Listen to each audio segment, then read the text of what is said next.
നമസ്കാരം. സൂര്യദീപം അസ്ട്രോളജിയിലേക്ക് എല്ലാവർക്കും സ്വാഗതം. 2025 വർഷം മകം നക്ഷത്രത്തിന്റെ വിഷു ഫലമാണ് ഇവിടെ പറയുന്നത്. ഫലത്തിലേക്ക് കടക്കുന്നതിന് മുമ്പായിട്ട് മകം നക്ഷത്രക്കാരെ കുറിച്ച് ഒന്ന് രണ്ട് കാര്യങ്ങൾ പറഞ്ഞുകൊണ്ട് നമുക്ക് ഫലത്തിലേക്ക് പോകാം. ഈ മകം നക്ഷത്രത്തിൽ ജനിക്കുന്നവർ കുലീനരും ഈശ്വര ഭക്തരുമാണ്. ബുദ്ധിശക്തിയിലും വിജ്ഞാനത്തിലുമൊക്കെ ഈ നക്ഷത്രക്കാര് മുൻപന്തിയിലാണ് നിൽക്കുന്നത്. സൗമ്യമായിട്ടുള്ള പെരുമാറ്റം ഈ നക്ഷത്രക്കാരുടെ മുഖമുദ്രയാണ്. സ്വാർത്ഥരായിട്ടുള്ള ആളുകളും ഈ കുതികാൽ വെട്ടുന്നവരുമൊക്കെ ആയിട്ട് പൊരുത്തപ്പെട്ടു പോകുവാൻ ഈ നക്ഷത്രക്കാർക്ക് ഒരിക്കലും കഴിയുന്നതല്ല. മറ്റുള്ളവരുടെ അഭിപ്രായങ്ങളെ വളരെ ബഹുമാനത്തോടുകൂടി സ്വീകരിക്കുന്നവരാണ് മകം നക്ഷത്രത്തിൽ പിറന്നവര്. മകം നക്ഷത്രത്തിൽ പിറന്നവര് കലാകായിക രംഗങ്ങളിൽ അതീവ താല്പര്യമൊക്കെ കാണിക്കുന്നവരാണ്. ദൈവിക കാര്യങ്ങളിലൊക്കെ കൂടുതൽ ശ്രദ്ധ ചെലുത്തുന്നവരാണ് ഇവര്. മാതാപിതാക്കളെയൊക്കെ അങ്ങേയറ്റം ബഹുമാനിക്കാൻ ശീലിച്ചവരാണ് ഈ നക്ഷത്രക്കാര്. എന്നാൽ കുടുംബാംഗങ്ങളിൽ നിന്നൊക്കെ ഈ നക്ഷത്രക്കാർക്ക് സഹായം കിട്ടുന്നത് വളരെ പ്രയാസമാണ്. മറ്റുള്ളവരെയൊക്കെ ഇവര് കൈയച്ച് സഹായിക്കുമെങ്കിലും അവരിൽ നിന്ന് തിരിച്ചൊന്നും ഈ നക്ഷത്രക്കാര് പ്രതീക്ഷിക്കാറില്ല.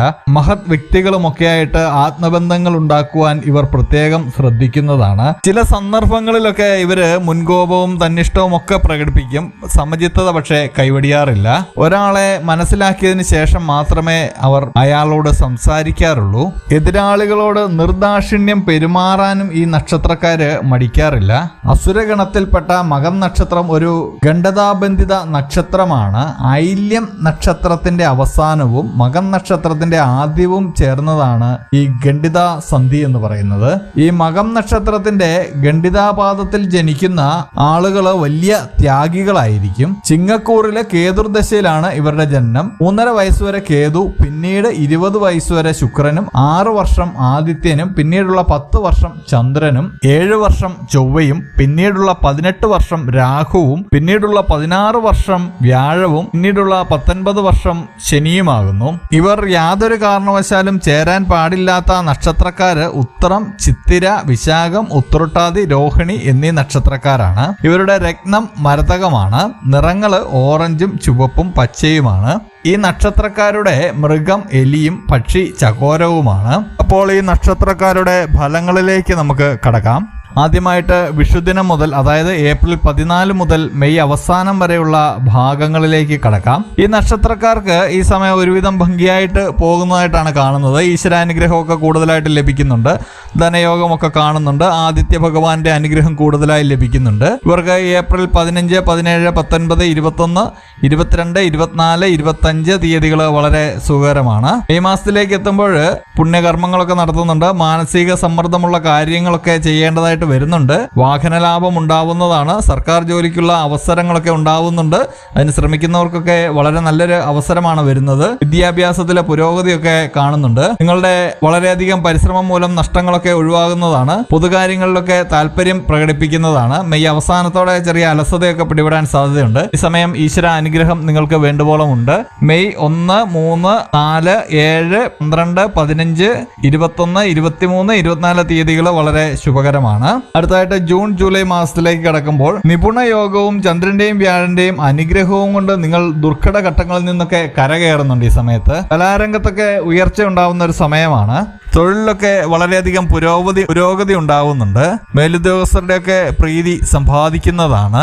ജൂൺ 1, 5, 9, 12, 13, 14, 17, 18, 19 തീയതികൾ വളരെ ശുഭകരമാണ്. ഈ സമയം ഈശ്വര അനുഗ്രഹം വർദ്ധിപ്പിക്കേണ്ടതുണ്ട്. ശിവഭഗവാനെ പ്രാർത്ഥിക്കുന്നതും പൂജിക്കുന്നതും വളരെ നന്നായിരിക്കും. ജൂലൈ മാസത്തിലേക്ക് എത്തുമ്പോൾ വിദേശ ജോലി ലഭിക്കുവാനൊക്കെയുള്ള യോഗം കാണുന്നുണ്ട്. വിദേശ ജോലിയിലുള്ളവർക്ക് ജോലിമാറ്റമൊക്കെ കാണുന്നുണ്ട്. വളരെ നല്ല ഒരു മാറ്റമായിരിക്കും അത്. ക്രയവിക്രയങ്ങളിലൊക്കെ ഇവർക്ക് വിജയമുണ്ടാവുന്നുണ്ട്. സഹപ്രവർത്തകരുടെ നീരസമായിട്ടുള്ള പെരുമാറ്റം ഈ സമയത്ത് ഇവർക്ക് മനോദുഃഖത്തിന് ഇടവരുന്നുണ്ട്. എന്നിരുന്നാലും പ്രതിസന്ധികളെയൊക്കെ നിങ്ങൾ തരണം ചെയ്യുന്നുണ്ട്. സന്താനങ്ങൾക്കൊക്കെ ഉയർച്ച കാണുന്നുണ്ട്.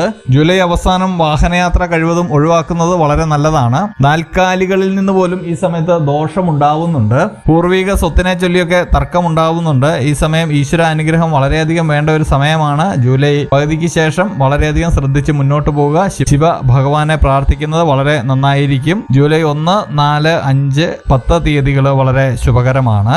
ഓഗസ്റ്റ് സെപ്റ്റംബർ മാസത്തിലേക്ക് എത്തുമ്പോൾ ചതുർഗ്രഹ യോഗം യോഗമൊക്കെ നിങ്ങൾക്ക് കാണുന്നുണ്ട്. കർമ്മരംഗത്ത് പുരോഗതി ഉണ്ടാവുന്നുണ്ട്. പൊതുപ്രവർത്തകർക്കൊക്കെ കാലം വളരെ അനുകൂലമാണ്. കോടതി കേസുകളിലൊക്കെ അനുകൂലമായിട്ടുള്ള വിധി നിങ്ങൾക്ക് പ്രതീക്ഷിക്കാവുന്നതാണ്. വിദ്യാർത്ഥികൾക്കൊക്കെ വിദ്യാഭ്യാസ രംഗത്ത് നേട്ടം കാണുന്നുണ്ട്. ഈ സമയത്ത് ഈശ്വര അനുഗ്രഹം വളരെയധികം നിങ്ങൾക്ക് ലഭിക്കുന്നതാണ്. ഓഗസ്റ്റ് 5, 7, 8, 9, 14, 16, 17, 23, 25 തീയതികൾ വളരെ ശുഭകരമാണ്.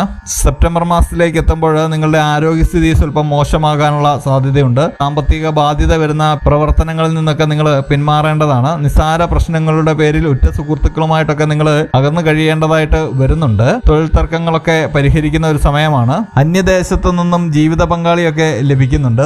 ദാമ്പത്യ ജീവിതത്തിലൊക്കെ ഒരു വഴിത്തിരിവ് കാണുന്നുണ്ട്. ഒരുപാട് കാലമായിട്ട് വിവാഹം നടക്കാത്തവരുടെ വിവാഹമൊക്കെ നടക്കുന്നതാണ്.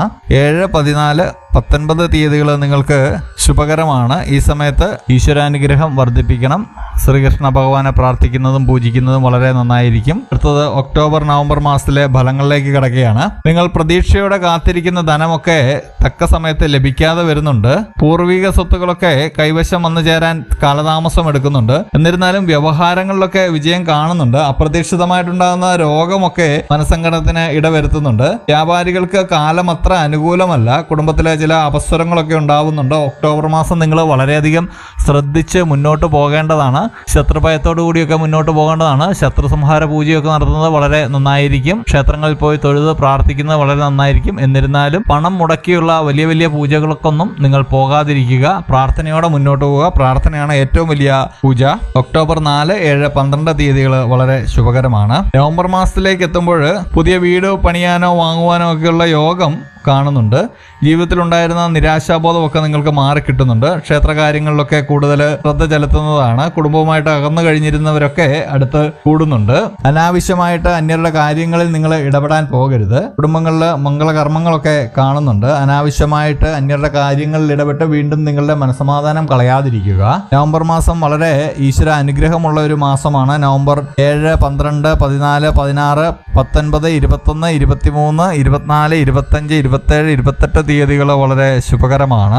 അടുത്തതായിട്ട് ഡിസംബർ, ജനുവരി മാസത്തിലേക്ക് വരുമ്പോൾ ഡിസംബർ മാസം കർഷകർക്ക് വളരെ അനുകൂലമായിട്ടുള്ള ഒരു കാലഘട്ടമാണ്. മാതാവിനുണ്ടായിരുന്ന രോഗമൊക്കെ മാറുന്ന ഒരു സമയമാണ്. നാനാവശത്തു നിന്നും സാമ്പത്തികമൊക്കെ വരുന്ന ഒരു സമയമാണ്. എന്നിരുന്നാലും ചില അപവാദങ്ങളൊക്കെ കേൾക്കേണ്ട ഒരു സാഹചര്യം വരുന്നുണ്ട്. ബന്ധുജനങ്ങളുമായിട്ട് അഭിപ്രായ വ്യത്യാസത്തിനൊക്കെ സാധ്യതയുണ്ട്. ഡിസംബർ മാസം വളരെ ഭക്തിയോടെ പ്രാർത്ഥനയോടെ മുന്നോട്ട് പോവുക. ഡിസംബർ 1, 7, 12, 15, 19, 21, 23, 25 തീയതികൾ വളരെ ശുഭകരമാണ്. 2026 ജനുവരി മാസമാകുമ്പോഴേക്കും ആത്മവിശ്വാസത്തോടുകൂടി പുതിയ ദൗത്യങ്ങളൊക്കെ നിങ്ങൾ ഏറ്റെടുക്കുന്നതാണ്. അഭിപ്രായ വ്യത്യാസങ്ങളൊക്കെ പരിഹരിക്കാനായിട്ട് വിട്ടുവീഴ്ചയ്ക്കൊക്കെ നിങ്ങൾ തയ്യാറാവുന്നുണ്ട്. ആരോപണങ്ങളിൽ നിന്നൊക്കെ നിങ്ങൾ കരകയറുന്നതാണ്. വ്യവസായത്തിലെ നഷ്ടമൊക്കെ നിങ്ങൾ നികത്തുന്നതാണ്. മകം നക്ഷത്രക്കാരെ സംബന്ധിച്ച് വിവാഹത്തിന്റെ ഒരു സമയം കൂടിയാണ് ഈ വർഷം. വിവാഹം നടക്കുവാനുള്ള സാധ്യതകൾ വളരെ ഏറെയാണ്. ഒരുപാട് കാലമായിട്ട് വിവാഹം നടക്കാത്തവർക്കൊക്കെ വിവാഹം നടക്കുന്നുണ്ട്. ജീവിത പങ്കാളിയെ നിങ്ങൾക്ക് ഈ വർഷം, ഈ വിഷുവർഷം നിങ്ങൾക്ക് ലഭിക്കുന്നതാണ്. ജനുവരി 1, 4, 7, 12, 15, 16, 17, 20, 21, 27, 29, 30 തീയതികൾ വളരെ ശുഭകരമാണ്.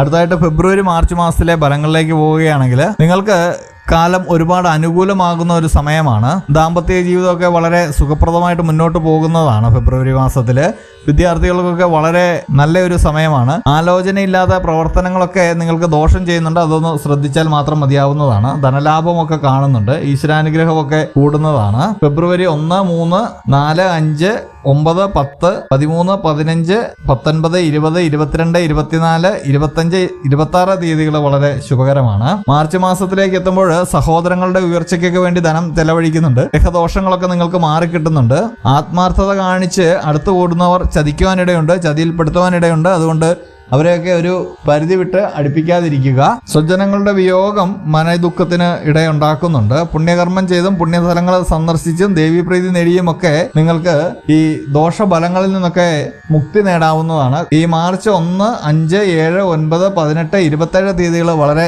ശുഭകരമാണ്. കൂടാതെ എല്ലാ ദോഷങ്ങളും മാറുന്നതിനായിട്ട് അന്നദാനം ചെയ്യുന്നത് വളരെ നന്നായിരിക്കും. ഈ അന്നദാനം ചെയ്യുമ്പോൾ അത് വേണ്ടപ്പെട്ട കൈകളിലേക്കാണ് ലഭിക്കുന്നതെന്ന് മനസ്സിലാക്കി മാത്രം ചെയ്യുക. കൂടാതെ നമ്മളുടെ നമ്മുടെ പ്രാർത്ഥനയിൽ നിങ്ങളെ ഉൾപ്പെടുത്തണമെന്നുണ്ടെങ്കിൽ നിങ്ങളുടെ പേര്, നക്ഷത്രം, ജനനസമയം, തീയതി എന്നിവ നമ്മളുടെ കമന്റ് ബോക്സിൽ രേഖപ്പെടുത്തുക. തീർച്ചയായിട്ടും പ്രാർത്ഥനയിൽ ഉൾപ്പെടുത്തുന്നതായിരിക്കും. മേൽപ്പറഞ്ഞത് മകം നക്ഷത്രക്കാരുടെ പൊതുഫലങ്ങളാണ്. ഇത് നിങ്ങളുടെ ജനനസമയം അനുസരിച്ച് ഇതിൽ ഏറ്റക്കുറച്ചിലുകൾ ഉണ്ടാവാൻ സാധ്യതയുണ്ട്. അപ്പോൾ ഇതുപോലുള്ള അറിവുകൾക്കും വിശേഷങ്ങൾക്കുമായിട്ട് എൻ്റെ ചാനൽ സബ്സ്ക്രൈബ് ചെയ്യുക. ഇനിയും മറ്റൊരു വീഡിയോയുമായിട്ട് നമുക്ക് വീണ്ടും കാണാം. നന്ദി, നമസ്കാരം.